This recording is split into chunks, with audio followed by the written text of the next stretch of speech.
It's more than a little evident that anime tends to be based in high school. It's a period in someone's life that's full of possibilities, including romance, and for a lot of people, it's where they form lasting relationships in Japan. As such, of course, we'll see some meaningful high school romances in anime.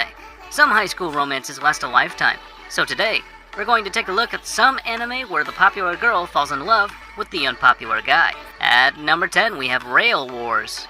So let's get one thing straight. Right off the bat, this is a harem ecchi anime. If you don't like those genres, stay the hell away from this show.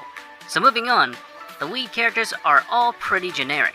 We have Naoto, your typical dance male lead, and his co-workers Aoi, the typical tsundere heroine, who has a particular fondness for guns, Kaomi, the big-breasted gentle character, and lastly Shao Iwaizumi, who serves as the stupid best friend as well as some other minor harem members. As for the story, well, there wasn't much of a story with each episode mostly consisting of lighthearted comedic moments, some fan service, and then an action scene before wrapping everything up in 20 minutes, and maybe throwing in some facts about trains every now and then. The opening and ending songs being the only two tracks that stand out in my opinion. The art seems mostly average, but no problems. So, the question is, did I enjoy this anime? Hell yes. This is the show where I could turn my brain off and relax to a typical harem anime with no major drama or plot. Fans of other harem anime will most likely enjoy this show, so if you don't like harem anime, then don't watch it. At number 9, we have Love Tyrant. Aino Seiji is just your typical average protagonist. Nice to everyone, easygoing, and comes into contact with a plethora of very troublesome women through very unfortunate circumstances. After coming into contact with a girl who presents him with a kiss note, yes, it's a Death Note reference, don't think too hard about it, he is brought into the realm of couple making, where he must help couples get together, all the while dealing with a small trial of women himself. The comedy here is the main and best aspect of Love Tyrant. The interactions that the characters have with each other and the crazy situations are all incredibly funny. Throwing joke after joke to keep you laughing without end, it pokes fun at harems and deres, subtly pointing out the ridiculousness of these tropes that we have become so used to. The pacing does start off a little rushed, but it just adds onto the comedy as it gives us more and more hilarious scenes. I highly recommend this show to everyone to at least try out for a few episodes. If you dislike it, then go ahead and drop it. If you enjoy it though, welcome to the club. We'll get Guri to write your name in the kiss note so you can join the harem. At number 8, we have Gamers. Amano is a high schooler who loves games. He's considered a nerd who lives out a regular student's life. Then, one day, he meets Tendo, the school idol. Tendo is also a gamer, but she keeps that a secret. Later, she discovers that Amano is a gamer, so Tendo decided she must have him join her gaming club. Amano visits the club and saw that the members were extremely competitive. Amano played games only for fun, so he declines the offer. This, in turn, made Tendo very sad, but she kept trying to make him join. Eventually, she gets a crazy crush on him, which interferes with her life. This also interferes with Amano's life, and many other characters. This created a whole chain of unexpected events, and I am sure the simple, messy story will bring a smile to your face. It isn't the best comedy out there, but it is acceptable. The characters have their moments, and their insecurity is used to create some epic events. I am sure that you will enjoy some of them, so go ahead and give it a try. At number 7, we have Gata H Kei. The story goes around a girl whose goal is to have 100 buddies. Wow.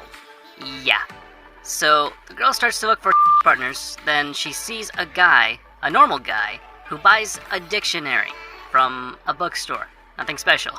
She then proceeds to try and make him her first partner, but then she realizes that she falls for him.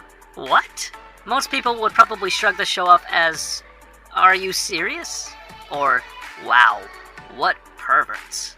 As the synopsis makes it seem like Yamada is a total and that all you'll get is very intense fan service for 12 episodes. Think Kiss X or Rosario Vampire-esque. But Gata H Kei is not purely fan service. There is actually a very funny story. And when there is fan service, it's not that trashy, "are you kidding me" kind. A girl who thinks her looks weird and wants 100 friends? Sounds good to me. But there is so much more to Gata H Kei. A girl's quest to have filled with hilarious dialogue and outrageous situations. This is an amazing watch if you just want to enjoy it for yourself, and don't mind a little bit of ecchi in the process. If you're an ecchi enthusiast like I am, I highly recommend the show, as it is probably the best, and seriously the classiest ecchi I've ever seen. At number 6, we have Witchcraft Works. The story is about a normal boy going to school, as always, but then one day, the school's most popular girl starts to interact with him. After getting to know her, he learns of her identity as a witch. She tells him about the special being inside of him and starts to protect him from danger. The story is pretty simple in the beginning, but after a while it gets a little better. But it's not anything special. There are pretty cool fights sometimes, but they don't really go in depth with the story. So don't expect anything extraordinary. Witchcraft Works was an anime that surprised me, as I thought it would be quite a dark show. I was assuming that it would involve mages killing mages, constantly trying to protect the important things. Though, this is right, it was nowhere near as dark as I imagined it, and I was glad to give this anime a shot. At number 5, we have Oreshura. A simple story in this, just that a girl, Masuzu, that is seen as the most beautiful girl of the school, wants to construct a lie by extorting this boy, Aita, and telling him that he must be her boyfriend so the boys at school stop asking her out. But he just wants to keep studying because he thinks that love doesn't exist. And it's like that every episode. But in the end, it was really good, and actually quite enjoyable. The story itself is actually very enjoyable, especially when it leads to open conflicts, and for some reason, it kept me happy while waiting for new episodes. So if you feel like watching it, I recommend it with warmth. And at number 4, we have Rent-A-Girlfriend. If there's one anime character in 2020 that I want to punch, one character that I want to throw off a bridge, or one character that I simply want to say, "You're pathetic," to their face, it would be Kazuya Kinoshita. Seriously, man, why is Japan so weird? There, you can rent dads, mothers, children, even a girlfriend. When Kazuya's love rejects him, he is just as desperate to try to service. But good for him, the girlfriend he hires is very cute, but he wants to hide his relationship from his acquaintances. Too bad, his new girlfriend goes to his university. Their grandmothers are good friends, and they are, of course with a cliche, neighbors. And Kazuya also finds out that his new girlfriend is not as sweet as he thinks she is. Rent-A-Girlfriend has been on my radar for a while, ever since the storyline alone was enough to make me interested. Maybe it is because of the fact that there is a grain of uniqueness in the storyline of this anime. Or maybe I'm just a sucker for romantic comedies, but maybe both. Either way, it can be either a masterpiece, or I will enjoy seeing it burn. Anyways, it doesn't matter. What matters is that Rent-A-Girlfriend has an okay storyline, and with, pay attention to what I'm about to say, minimal effort, you can make an eye candy out of the series. And number 3, we have A Sister's All You Need. This is an anime about a novelist and his friends.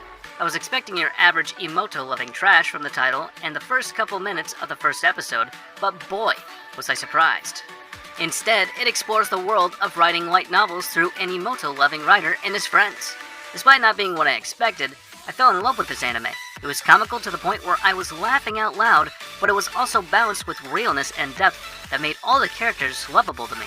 I never would have thought I'd enjoy an anime about making light novels so much. I'm praying for a season 2, but until then, I'm going to read the light novels. This anime is definitely worth a try and is one of my new favorites. At number 2, we have 3D Girlfriend. The story is not very compelling. It is a cliché messiah complex story where some beautiful girl saves a loser from his otaku life, and he learns to function as a normal individual. This anime is absolutely fantastic. The way that love is conveyed in a very realistic sense, giving backgrounds to the characters and giving them unique personalities. You can see change in the characters as the story goes on. You laugh, you cry. It's a whole mix of emotions. I just love this anime so much, but the ending was such an unexpected turn. But in season 2, just wow. It was an amazing ending. I really recommend this anime, even though it really is an emotional roller coaster. And number 1 is Hyouka. Hyouka is a mystery series revolving around 4 high school students in the Classic Literature Club, an aimless club that happens to end up solving mysteries a lot. The students in question are main character Oreki Hataro, whom I am about 99% certain has some form of autism. He has zero interest in socializing, fun, or, well, anything to be honest. He deliberately tries to live life as uninterestingly as possible. This is hampered a bit by him being insanely gifted at solving mysteries. This gift goes untapped until he meets Chitanda Eru, a plucky, cheerful girl with an insatiable curiosity who refuses to let even the smallest of mysteries go unsolved. Hyouka is a series that takes elements of both the mystery and school life genres, mixes them together, and turns out a product that is a very interesting blend of the two. It is a decent series that brings something new and refreshing to the school anime genre, and while it doesn't point itself out as a very good anime, falls to a few stereotypes and so forth, it does stand out above the massive crowd of school anime that are less successful in their attempts to break away from the masses. So, be sure to watch this one. Alright everybody, thank you so much for watching. Leave a comment down below if you think we missed any harem anime, or if you think we missed one of your favorites. I'm always reading your comments. And also, don't forget to like, share, and definitely don't forget to subscribe. And as for now, I'll catch you later.